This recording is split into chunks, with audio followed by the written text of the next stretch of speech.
Today we are heading on a road trip to Tampa, Florida. Every trip we do to Florida, we are sure to stop at the visitor center to get our orange juice and grapefruit juice and of course take our Welcome to Florida picture. Join us on our journey on day trips from Tampa, Florida. Good day, travelers. We're Alan. And Melissa. We enjoy waking up early to explore amazing places near and far. From our favorite local spots right around Atlanta, Georgia, to far-off adventures across the globe. We're here to share our travels and inspire you to discover the world around you. Be sure to like this video and subscribe. Also, click that notification bell so you can stay up to date with our travels. Once we got to Tampa, we met up with family, and the next day we set out on the road for my favorite thing about Florida, the beaches. From Tampa, we took I-275 across Tampa Bay into Pinellas County. There are several beaches along the coast once you go across the Intracoastal. We crossed the 150th Street drawbridge to head toward Gulf Boulevard to find our spot. This is about an hour's drive from Tampa. We decided to head to Redington Shores and park at the Redington Shores Beach Access, which is a Pinellas County park.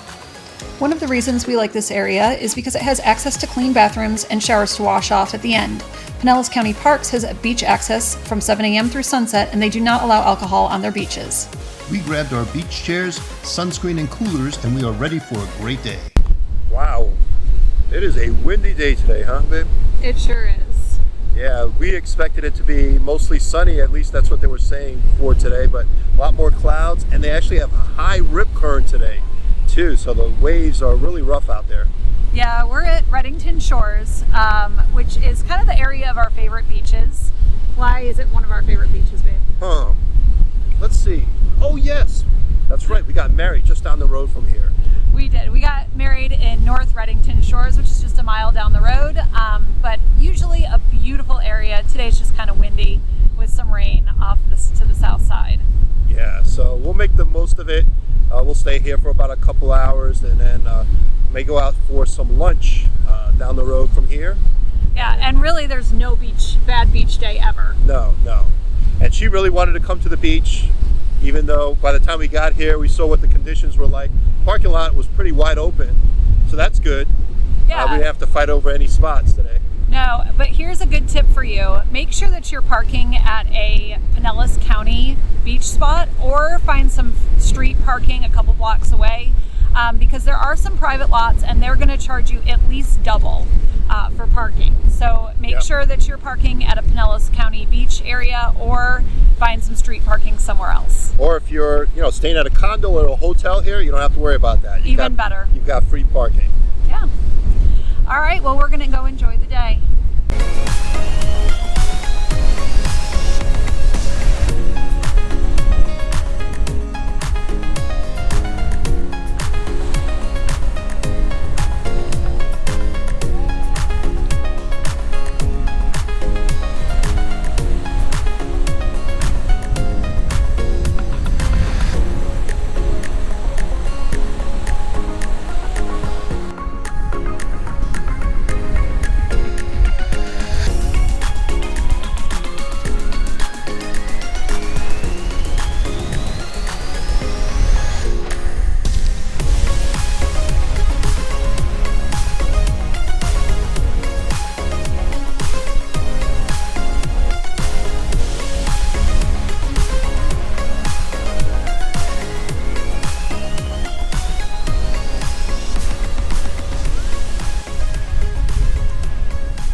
As we walked along the shore, we saw these huge beach chairs. Of course, Alan had to climb in one, but we realized they belonged to Seaside Seabird Sanctuary, which we decided we would visit before we leave the area. Some areas have beach chair rentals available daily or weekly. All right, so we're here at the Sand Dollar Pier, and as you can see behind me, this was due to a hurricane that came through here in Tampa, right here in Redington Shores. And you can see some of the damage that was done to the pier. A lot of the birds kind of sitting on top of those poles right now. That's what remains. And then directly behind me, you can see what was once the Sand Dollar Pier, still holding, but a lot of its structure is gone.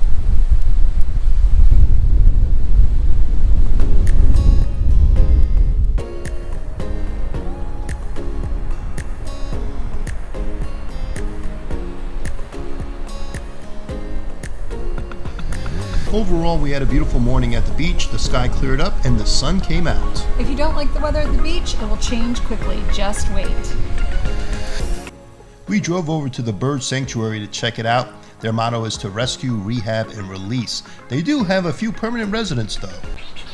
Welcome to the Seaside Seabird Sanctuary. And this is the largest avian hospital and wild bird sanctuary on the Gulf Coast here in Florida. It's pretty awesome. It's open from 8 a.m. to 4 p.m. every day of the week, and it's free to come, but they do ask for a donation if you can swing that, because they do allow for public to come in free, and that's how they function. Yeah, they've got a few spots here, and you may have to also park in the back, and they'll give you a sign for your designated parking spot near the coast there. So let's go see what birds they have today. First up are the blue jays. There were 2 in the cage and had plenty of room to fly. Next up is Cypress the barn owl.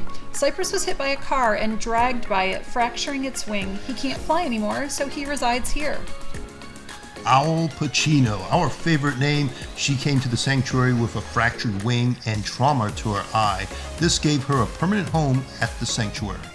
Miss Kitty, the great horned owl, has been at the sanctuary for almost 20 years and was injured when she came. She had a partial wing amputation, but she looks happy up on her perch.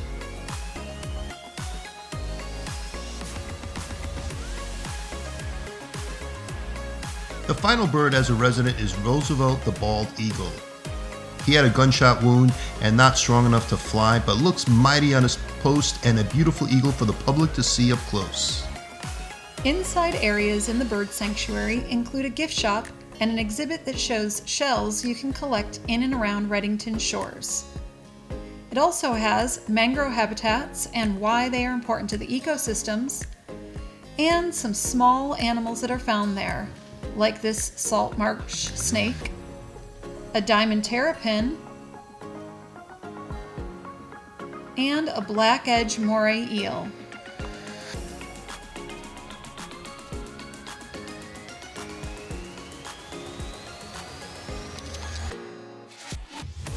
There is a really interesting exhibit about the lionfish, which is an invasive species to the Gulf, Caribbean Sea, and the Atlantic Ocean, coming from the Indo-Pacific region, most likely brought here due to an aquarium release of some kind.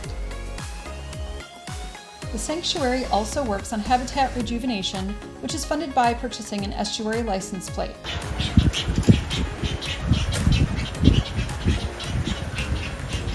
In the center of everything, and the reason for the sanctuary, is the Dr. Marie L. Farr Avian Hospital. If you find a bird that is wounded, you can bring it here and they will provide care for it and release it back into the wild if possible.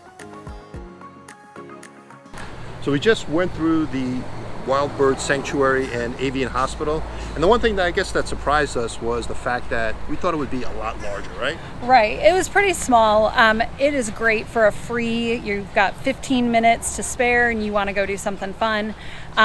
So we did donate a couple bucks to kind of help them out, and if you do find an injured bird, you can drop them off here and they will take care of it. So that's kind of another great thing that they do. Now it was time for lunch. We are not eating by the beach today, but we wanted to give you some recommendations.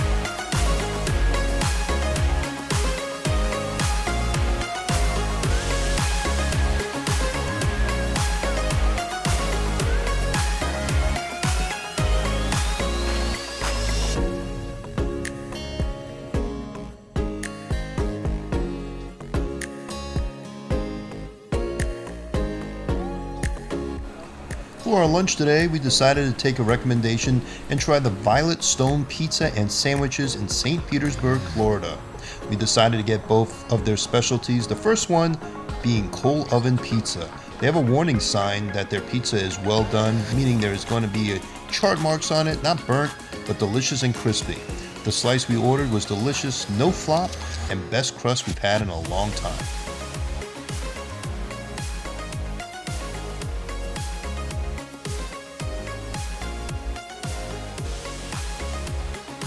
Their second specialty is their Philly cheesesteak. They bake their bread in-house daily.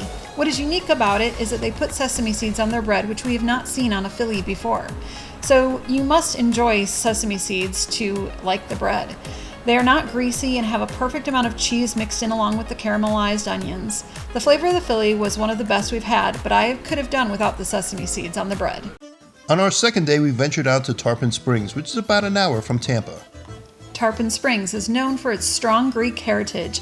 In the early 1900s, Greek immigrants arrived in the town and developed the sponge diving industry. Today, the town is home to a large Greek American community.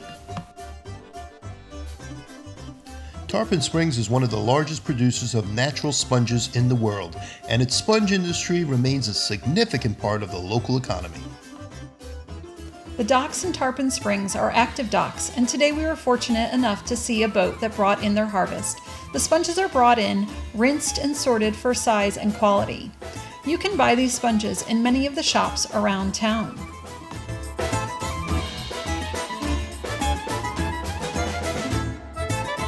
We visited our favorite restaurant for lunch, Hella's Restaurant and Bakery.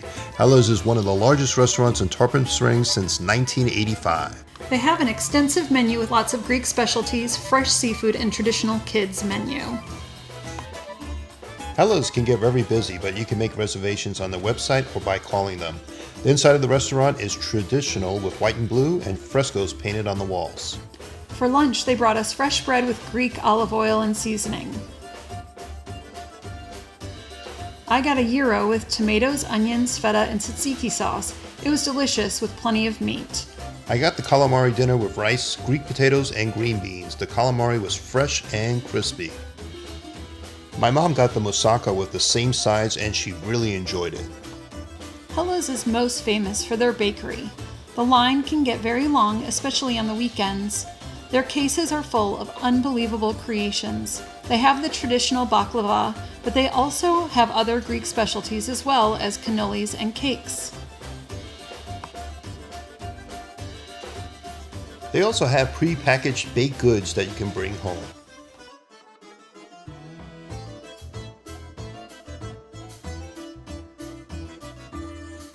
We chose to get the Saravana, baklava cheesecake, and cannoli pasta cake.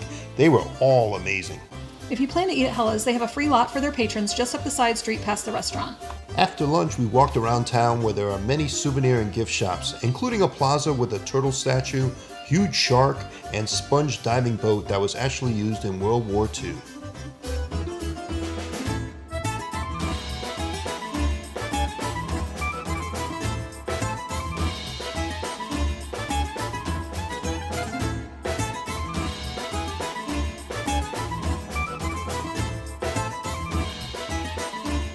While you are in Tarpon Springs, you can sign up to go on a dolphin cruise, sunset cruise, or shelling cruise.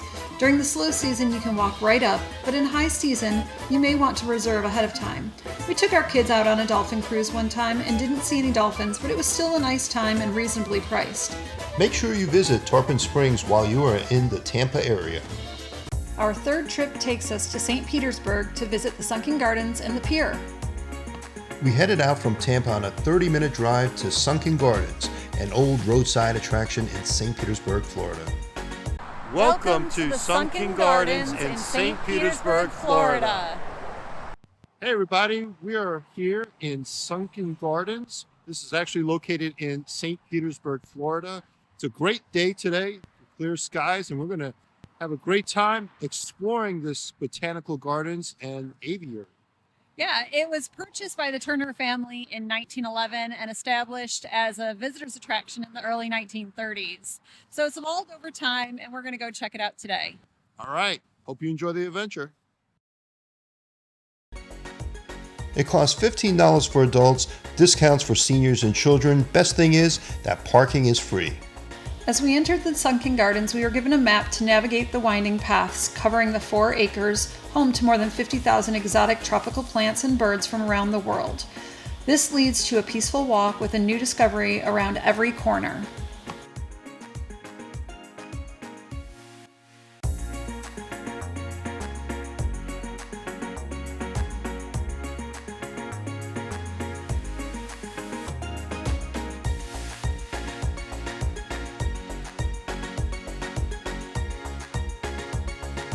The aviary is home to many types of exotic birds, including these macaws.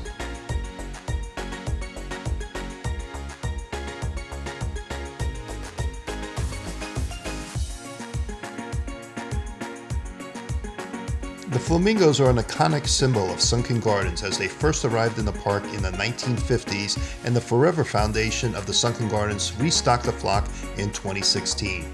They were comical to watch as they dug through the sand.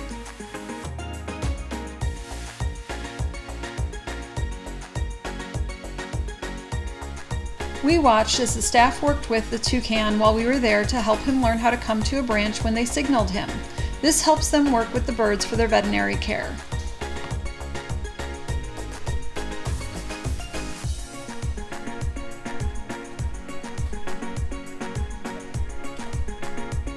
They even have a kookaburra from Australia. We don't get to see them or hear them very often. Here's a sample of what they sound like.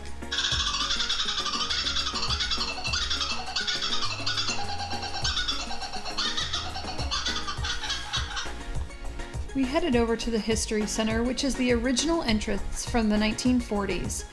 Here you can learn about how this world-renowned botanical garden came to be.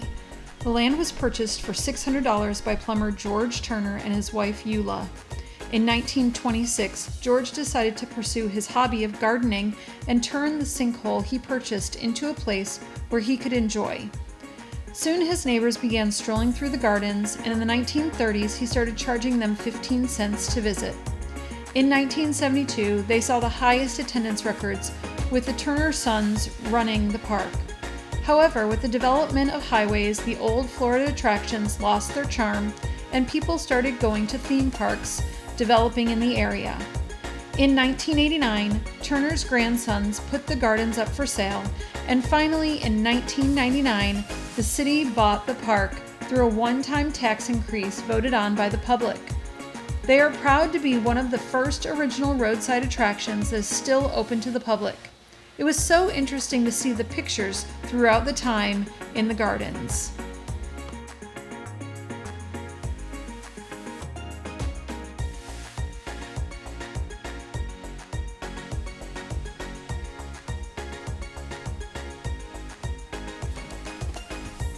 As we strolled through the gardens, we admired the trees, but also noticed the path that we were on. The pathway with the larger gaps were from the 1930s. They had to fill in the gaps because women were getting their heels stuck.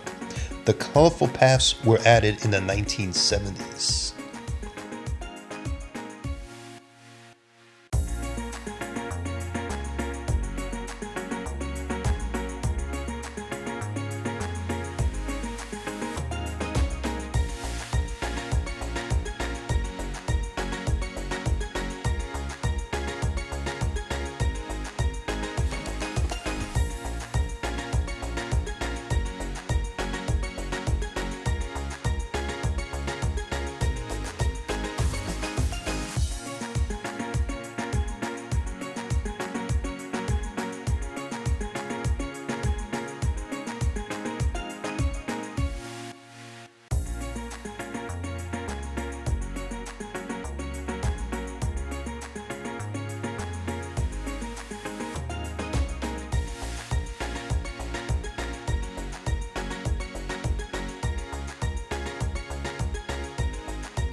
The wedding lawn was created in the 1930s and is still used today for couples getting married. There are many packages available for couples to purchase, as well as different sections of the gardens that can be used as reception areas as well.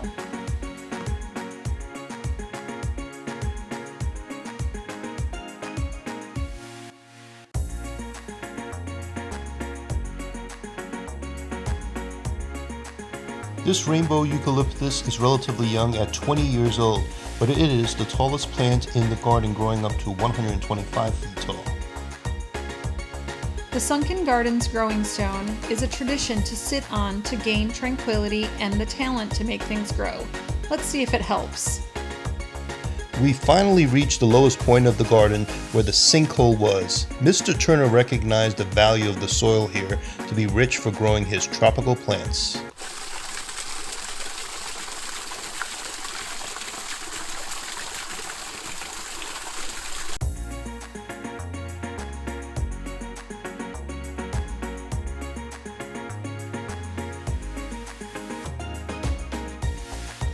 The unique blooms of the flowers in the gardens were truly magnificent. We took so many pictures of these beautiful flowers.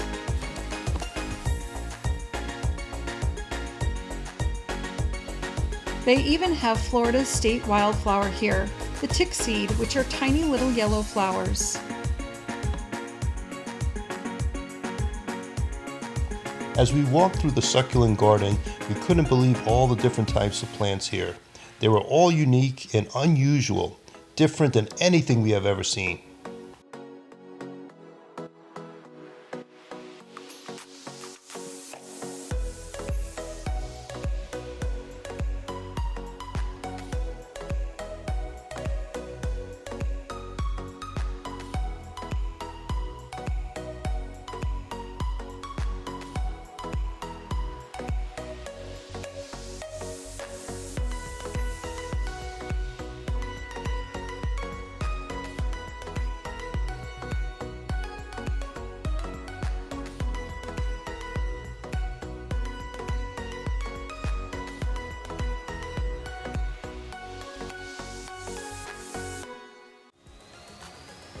As we came to the palm grove, the last stop on the path, we reflected on just how beautiful this place was.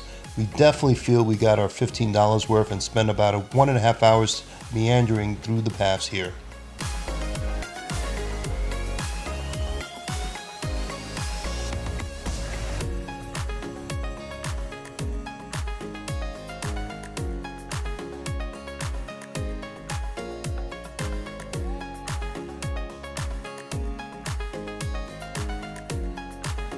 As always, you exit through the gift shop where they have many nice souvenirs and gifts to purchase.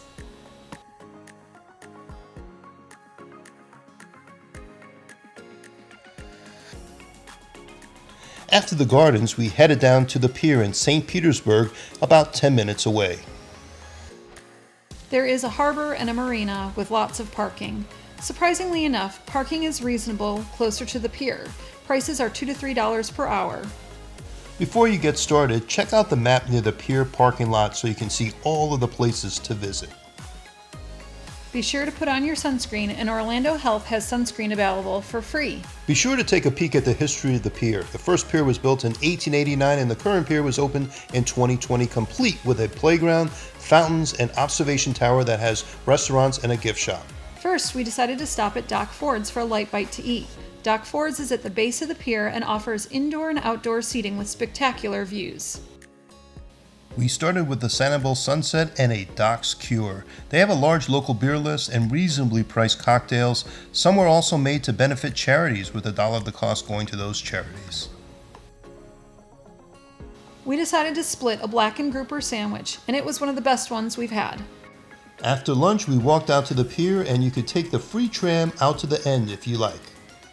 Along the way, you might see some pelicans or dolphins. There's a building halfway down for Tampa Bay Watch Discovery Center to learn about the protection and restoration of the Tampa Bay estuary. It's $8 for adults, $6 for seniors, and $3 for kids.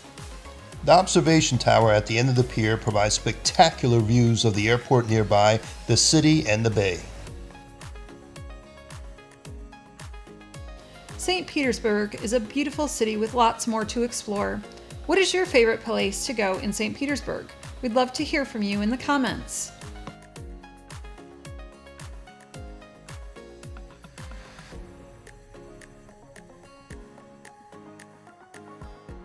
As we left St. Petersburg and drove back towards Tampa, we couldn't help but think about all the amazing things we did over our trip, but also think about all the things we didn't get to.